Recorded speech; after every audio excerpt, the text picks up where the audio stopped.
காலை நேர பிரதான செய்திகளின் ஊடாக நர்மதா சிறில் முதலில் தலைப்பு செய்திகள். உணவுப் பொருட்களின் விலைகளில் மாற்றம். அஸ்வசம குறித்து வெளியான அறிவிப்பு. விரைவில் வீழ்ச்சியடையும் எரிபொருள் விலை. உலக நாடுகளுக்கு நம்பிக்கை அளித்த அமெரிக்கா. இனி விரிவான செய்திகள். எரிபொருளுக்கான விலை திருத்தம் மேற்கொள்ளப்பட்டுள்ள போதிலும் உணவுப் பொருட்களின் விலைகள் அதிகரிக்கப்பட மாட்டாது என அகில இலங்கை உணவக உரிமையாளர்கள் சங்கத்தின் தலைவர் கர்சன ருஷன் தெரிவித்துள்ளார்.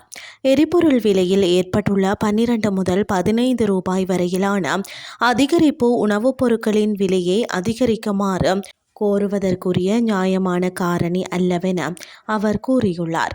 அதற்கமைய விலையை அதிகரிக்க வேண்டாம் என உணவக உரிமையாளர்களிடம் அவர் கோரிக்கை விடுத்துள்ளார். அத்துடன் அதிக கட்டணம் வசூலிக்கும் உணவகங்களின் மீது நடவடிக்கை எடுக்குமாறும் நுகர்வோர் விவகார அதிகார சபையிடம் அவர் வேண்டுகோள் விடுத்துள்ளார். எனினும் எதிர்காலத்தில் எரிவாயு விலை அதிகரிக்கப்பட்டால் உணவுப் பொருட்களின் விலையை மீளாய்வு செய்வதற்கான கலந்துரையாடல்கள் தேவைப்படும் என்றும் அவர் குறிப்பிட்டுள்ளார். தற்போதைய சந்தை நிலவரங்களின் அடிப்படையில் உணவுப் பொருட்களின் விலையை அதிகரிப்பதற்கான எந்த நியாயமும் இல்லை என்றும் அகில இலங்கை உணவக உரிமையாளர்கள் சங்கத்தின் தலைவர் கர்சன ருஷன் சுட்டிக்காட்டியுள்ளார். நாட்டில் உள்ள அஸ்வசம பயனாளிகளில் சுமார் 77% வலுவூட்டல் திட்டத்தில் உள்வாங்கப்பட்டுள்ளதாக சமுர்த்தி அபிவிருத்தி திணைக்களம் தெரிவித்துள்ளது. 2023 ஆண்டு முதல் உலக வங்கி மற்றும் ஆசிய அபிவிருத்தி வங்கி ஆகியன இந்த முன்னோடி திட்டங்களை ஆரம்பித்துள்ளதாக சமுர்த்தி அபிவிருத்தி திணைக்களத்தின் பணிப்பாளர் நாயகம் தம்மிக முத்துகல தெரிவித்துள்ளார். உலக வங்கி திட்டத்தின் கீழ் 10,975 பயனாளி குடும்பங்கள் வலுவூட்டல் திட்டத்திற்காக தேர்ந்தெடுக்கப்பட்டுள்ளனர். அவர்களில் சுமார் 40% இதுவரை இந்த திட்டத்தில் இணைக்கப்பட்டுள்ளதாக தம்மிக முத்துகல கூறியுள்ளார்.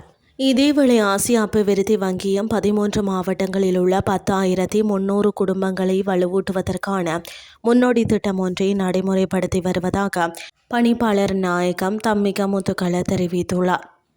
இனி வெளிநாட்டு செய்திகள். எரிசக்தி விலைகள் இந்த ஆண்டின் பிற்பகுதியில் கணிசமாக குறைக்கக்கூடும் என தெரிவிக்கப்பட்டுள்ளது. குறித்த விடயத்தை அமெரிக்க நிதித்துறை செயலாளர் ஸ்காட் பெசன்ட் தெரிவித்துள்ளார்.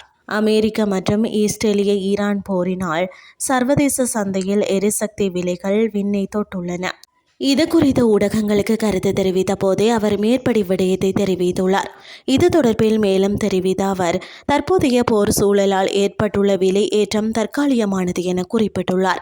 இந்த மோதல்கள் முடிவுக்கு வந்த பிறகு எண்ணெய் விலைகள் தற்போதைய நிலையை விட மிக குறைவாக இருக்கும் எனவும் அவர் உறுதியளித்துள்ளார்.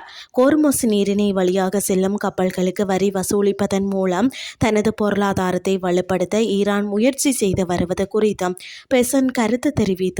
ஈரானின் இந்த வரி வசூலிப்பு நடவடிக்கைகள் மூலம் அந்த நாட்டிற்கு பெரிய அளவில் வருமானம் கிடைக்கவில்லை எனவும் அமெரிக்காவின் பொருளாதார தடைகள் மற்றும் முற்றுகைகள் ஈரானின் நிதி ஆதாரங்களை தொடர்ந்து முடக்கி வருவதாகவும் அவர் சுட்டிக்காட்டியுள்ளமை குறிப்பிடத்தக்கது. இத்துடன் செய்திகள் யாவன் நிறைவடைகின்றது. அடுத்த காலை 8:30 எதிர்பாருங்கள். நன்றி.